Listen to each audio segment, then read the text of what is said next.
Hi. ಈ ವಿಡಿಯೋದಲ್ಲಿ ನಾವು ಇನ್ವೋಕ್ ಕೋಡ್ ಆಕ್ಟಿವಿಟಿನ U20 ಹೇಗೆ ಯೂಸ್ ಮಾಡೋದು ಅಂತ ನೋಡೋಣ. ಇನ್ವೋಕ್ ಕೋಡ್ ಆಕ್ಟಿವಿಟಿನ ಏನಕ್ಕೆ ಯೂಸ್ ಮಾಡ್ತೀವಿ ಅಂದರೆ, ನಿಮ್ಗೆ ಏನಾದರೂ ಒಂದು ಕಾಂಪ್ಲೆಕ್ಸ್ ಬಿಸ್ನೆಸ್ ಲಾಜಿಕ್ ಇತ್ತು ಅಂದರೆ, ಡೇಟಾ ಟೇಬಲ್ ಆಪರೇಷನ್ಸ್ ಇತ್ತು, ಏನೋ ಸುಮಾರು ಆಪರೇಷನ್ಸ್ ಇತ್ತು ಅಂದರೆ, ನೀವು ಅದನ್ನು ಕನ್ವೆನ್ಷನಲ್ ಏನೋ ಒಂದೊಂದೇ U20 ಆಕ್ಟಿವಿಟೀಸ್ನ ಯೂಸ್ ಮಾಡ್ಕೊಂಡು ಮಾಡೋದಾದರೆ ನಿಮಗೆ ಕೋಡ್ ಲೆಂತಿ ಆಗುತ್ತೆ ಆ್ಯಂಡ್ ಟೈಮ್ ಕನ್ಸ್ಯೂಮಿಂಗ್ ಕೂಡ ಆಗುತ್ತೆ. ಓಕೆ, ಒಂದೊಂದೇ ಆಕ್ಟಿವಿಟಿನ ಪ್ರಾಸೆಸ್ ಮಾಡೋದಕ್ಕೆ. ಅದೇ ನೀವು ಇನ್ವೋಕ್ ಕೋಡ್ ಆಕ್ಟಿವಿಟಿನ ಯೂಸ್ ಮಾಡೋದ್ರಿಂದ ನಿಮಗೆ ಅದನ್ನು ಸಿಂಪ್ಲಿಫೈ ಮಾಡ್ಬೋದು. ಸೊ ನೀವು ಇನ್ವೋಕ್ ಕೋಡ್ ಆಕ್ಟಿವಿಟಿ ಯೂಸ್ ಮಾಡಿಕೊಂಡು ನೀವು ಈ ಒಂದು ವಿಂಡೋ ಒಳಗಡೆ ನೀವು VB ಕೋಡನ್ನು ಬರೀಬೋದು. ಸೊ ಇದರಿಂದ ನಿಮಗೆ ಎಕ್ಸಿಕ್ಯೂಷನ್ ಟೈಮ್ ಕೂಡ ಜಾಸ್ತಿ ಆಗುತ್ತೆ ಮತ್ತು ಕೋಡ್ ಕಾಂಪ್ಲೆಕ್ಸಿಟಿಯನ್ನು ಕೂಡ ನೀವು ಕಡಿಮೆ ಮಾಡ್ಬೋದು. ಸೊ ಇದನ್ನು ಹೇಗೆ ಯೂಸ್ ಮಾಡೋದು ಅಂತ ನಾನು ಈ ವಿಡಿಯೋದಲ್ಲಿ ತೋರಿಸ್ತೀನಿ. ಸೊ ಇದಕ್ಕೆ ನೀವು ಮೊದಲು ಒಂದು ರೀಡ್ ರೇಂಜ್ ಆಕ್ಟಿವಿಟಿನ ತಗೊಳ್ಳಿ. ನಾನಿಲ್ಲಿ ರೀಡ್ ರೇಂಜ್ ವರ್ಕ್ ಬುಕ್ ಆಕ್ಟಿವಿಟಿನ ತಗೊತೀನಿ. ಇಲ್ಲಿ ನಾವೇನು ಮಾಡ್ತಿದ್ದೀವಿ ಅಂದರೆ, ಈ ಒಂದು ಇನ್ಪುಟ್ ಎಕ್ಸೆಲ್ ಶೀಟಲ್ಲಿ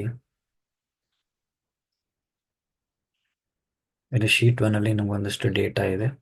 2 ಕಾಲಮ್ ಇದೆ. ಇಲ್ಲಿ ವೆಹಿಕಲ್ ಟೈಪ್ ಮತ್ತು ಕಂಪನಿ ನೇಮ್ ಅಂತ. ಇಲ್ಲಿ ವೆಹಿಕಲ್ ಟೈಪಲ್ಲಿ ಕಾರ್ಸ್ ಮತ್ತು ಬೈಕ್ಸ್ ಇದೆ, ಮತ್ತು ಇಲ್ಲಿ ನಮಗೆ ಒಂದು 10 ಕಂಪನಿ ನೇಮ್ಗಳು ಕೂಡ ಇದೆ. ಸೊ ನಾವು ಇದರಲ್ಲಿ ಫಿಲ್ಟರ್ ಮಾಡಬೇಕು ಅಂತಂದರೆ, ನಾವು ವೆಹಿಕಲ್ ಟೈಪಲ್ಲಿ ಬರೀ ಕಾರ್ಸ್ ಅಷ್ಟೇ ಫಿಲ್ಟರ್ ಮಾಡಿದರೆ ನಮಗೆ ಮಹೀಂದ್ರ, ಹೋಂಡಾ, ವೋಲ್ಕ್ಸ್ವ್ಯಾಗನ್, ಟಾಟಾ, ಹ್ಯುಂಡೈ ಮತ್ತು ಮಾರುತಿ ಇದಿಷ್ಟನ್ನು ನಾವು ಇನ್ನೊಂದು ಶೀಟ್ ಕ್ರಿಯೇಟ್ ಮಾಡಿ ಅದರಲ್ಲಿ ನಾವು ಹಾಕಬೇಕು. ಸೊ ಮೇನ್ಲಿ ಏನಂದರೆ ಇಲ್ಲಿ ಫಿಲ್ಟರ್ ಔಟ್ ಮಾಡಿ ಡೇಟಾನ ನಾವು ಹೊಸ ಶೀಟಲ್ಲಿ ಹಾಕಬೇಕು. ಸೊ ಇದನ್ನು ನಾವು VB ಕೋಡ್ ಯೂಸ್ ಮಾಡಿಕೊಂಡು ನಾವು ಬರಿಬೋದು ಇನ್ವೋಕ್ ಕೋಡ್ ಆಕ್ಟಿವಿಟಿನಲ್ಲಿ. ಸೊ ಅದು ಹೇಗೆ ಅಂತ ನೋಡೋಣ. ಸೊ ಫಸ್ಟ್ ನಾವಿಲ್ಲಿ ರೀಡ್ ರೇಂಜ್ ತಗೊಳ್ಳೋಣ. ಇದನ್ನು ನಾವು ಇನ್ಪುಟ್ ಎಕ್ಸೆಲ್ ಶೀಟನ್ನು ನಾವಿಲ್ಲಿ ರೀಡ್ ಮಾಡಬೇಕು. ಇಲ್ಲ ರೀಡ್ ಮಾಡಿದ್ಮೇಲೆ ನಾವು ಎಕ್ಸೆಲ್ ಶೀಟ್ ಹೆಸರನ್ನ ಹಾಕ್ಬೇಕು, ಇಲ್ಲಿ ಯಾವ ಎಕ್ಸೆಲ್ ಶೀಟ್ ನಾವು ರೀಡ್ ಮಾಡ್ತಾ ಇದ್ದೀವಿ ಅಂತ. ಆಮೇಲೆ ಇದನ್ನ ಔಟ್ಪುಟ್ಟನ್ನು ನಾವು ಒಂದು ಡೇಟಾ ಟೇಬಲಲ್ಲಿ ಸ್ಟೋರ್ ಮಾಡ್ಕೋಬೇಕು.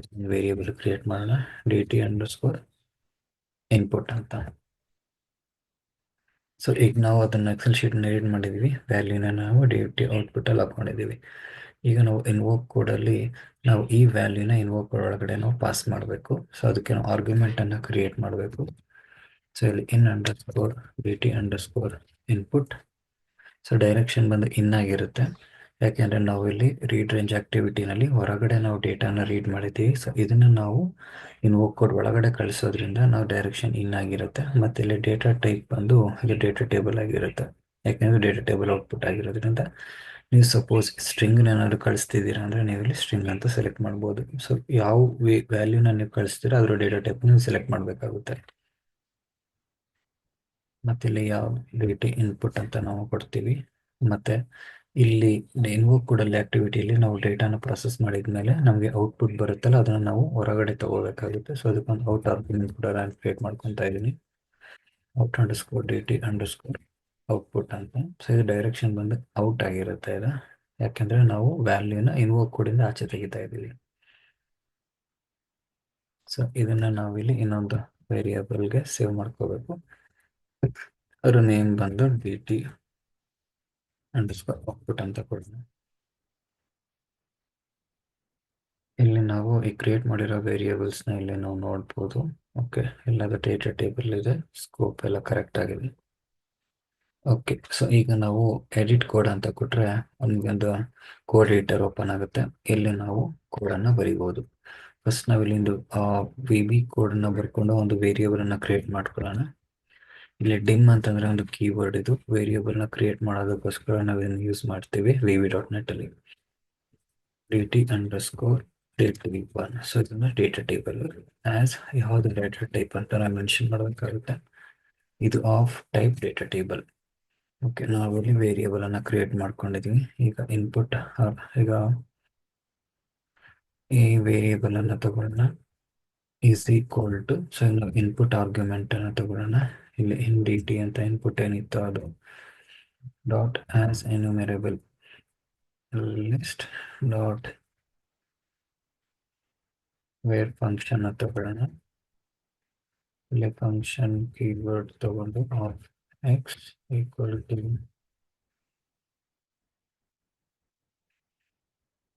string ಡಾಟ್ ಪ್ರಿಂಟ್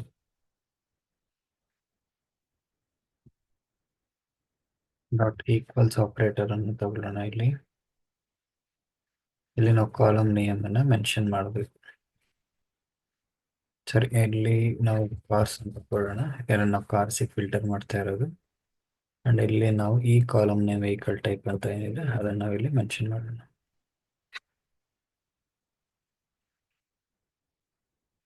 ಸೊ ಇದನ್ನ ನಾವು ಹಾಗೆ ಕಾಪಿ ಮಾಡ್ಕೋಬೇಕು DT1 ಡೇಟಾ ಟೇಬಲ್ಗೆ. ಈಗ ಇದರಲ್ಲಿ ಡೇಟಾ ಫಿಲ್ಟರ್ ಮಾಡಿರೋಂಥ ಡೇಟಾ ಇದೆ, ಇದನ್ನ ನಾವು ಹೊರಗಡೆ ಕಳಿಸ್ಬೇಕು. ಅದಕ್ಕೆ ಔಟ್ ಆರ್ಗ್ಯುಮೆಂಟ್ಗೆ ನಾವು ಇದನ್ನ ಕಳಿಸ್ಕೊಡೋಣ. So data table equals to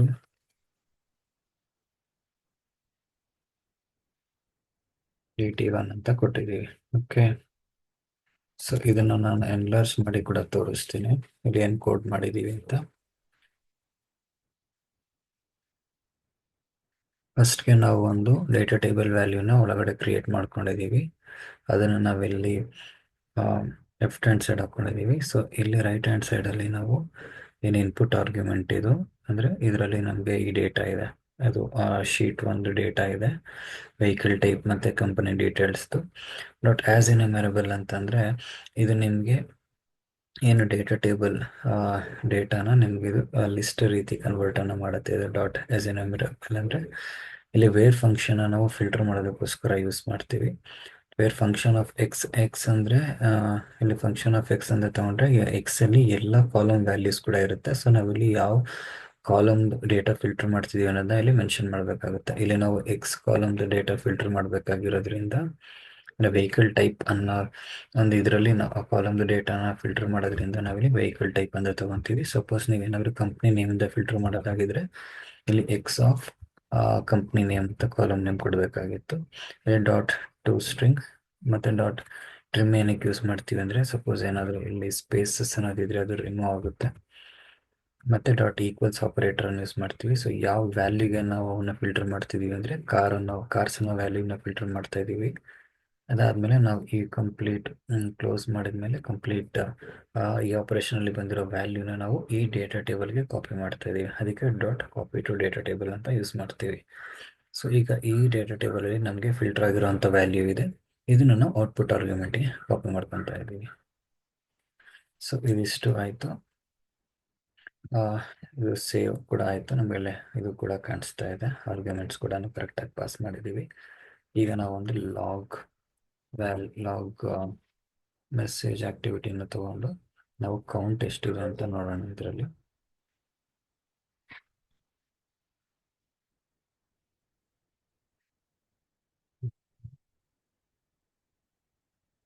spring ಅಂತ ಕೊಡೋಣ. ನಮ್ಗೆ ಇಲ್ಲಿ ಕೌಂಟ್ಸ್ ಅನ್ನೋದು ಸಿಗುತ್ತೆ, ಎಷ್ಟಿದೆ ಅಂತ ಸಿಗುತ್ತೆ. ಈಗ ನಾವು ಈಗ ನಾವು ಫಿಲ್ಟರ್ ಮಾಡಿರೋ ವ್ಯಾಲ್ಯೂ ಕರೆಕ್ಟ್ ಆಗಿದೆಯೋ ಇಲ್ಲ ಅಂತ ಚೆಕ್ ಮಾಡೋಕ್ಕೆ ನಾವು ರೈಟ್ ರೇಂಜ್ ಆಕ್ಟಿವಿಟಿನ ಯೂಸ್ ಮಾಡೋಣ.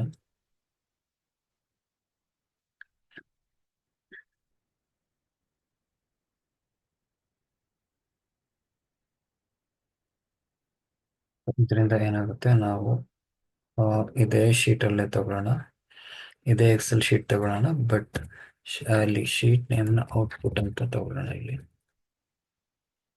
ಮತ್ತು ಇಲ್ಲಿ ನಾವು ಯಾವ ಡೇಟಾ ಟೇಬಲ್ ಅಂತ ನೋಡೋಣ. DT ಔಟ್ಪುಟ್ಟಲ್ಲಿ ನಮಗೆ ಔಟ್ಪುಟ್ ಡೇಟಾ ಟೇಬಲ್ ವ್ಯಾಲ್ಯೂ ಇದೆ. ಮತ್ತು ಈ ಆಪ್ಷನ್ ಯಾವಾಗಲೂ ಚೆಕ್ ಮಾಡಿರಿ, ಹ್ಯಾಡ್ ಹೆಡರ್ಸ್ ಅಂತ. ಇದು ಡಿಸೇಬಲ್ ಆಗಿದ್ರೆ ನಮಗೆ ಇಲ್ಲಿ ಹೆಡರ್ಸ್ಗಳು ಬರೋದಿಲ್ಲ. ಸದ್ಯಕ್ಕೆ ನಾವು ಎಕ್ಸೆಲ್ ಶೀಟನ್ನು ಕ್ಲೋಸ್ ಮಾಡೋಣ. ಈಗ ನಾವು ಈ ಒಂದು ಪಾರ್ಟನ್ನು ಈ ಕೋಡನ್ನು ನಾವು ರನ್ ಮಾಡೋಣ. ಈಗ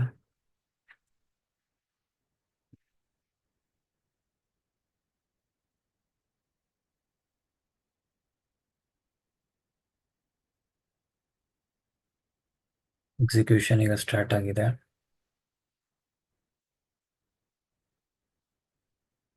ನೋಡಿ ನಮಗೆ ಕೌಂಟ್ ಅನ್ನೋದು ಒಂದು 6 ಅಂತ ಬಂದಿದೆ, ಮತ್ತು ಅದು ಔಟ್ಪುಟ್ ಎಕ್ಸೆಲ್ ಶೀಟ್ಗೂ ಕೂಡ ವ್ಯಾಲ್ಯೂ ಕೂಡ ರೈಟ್ ಆಗಿದೆ. ನೋಡಿ 10 ಸೆಕೆಂಡ್ಸ್ ಅಷ್ಟೇ ತೊಗೊಂಡಿರೋದು ಈ ಪ್ರಾಸೆಸನ್ನು ಮಾಡೋದಕ್ಕೆ. ಈಗ ನಾವು ಇದನ್ನು ಓಪನ್ ಮಾಡೋಣ ಎಕ್ಸೆಲ್ ಶೀಟನ್ನು.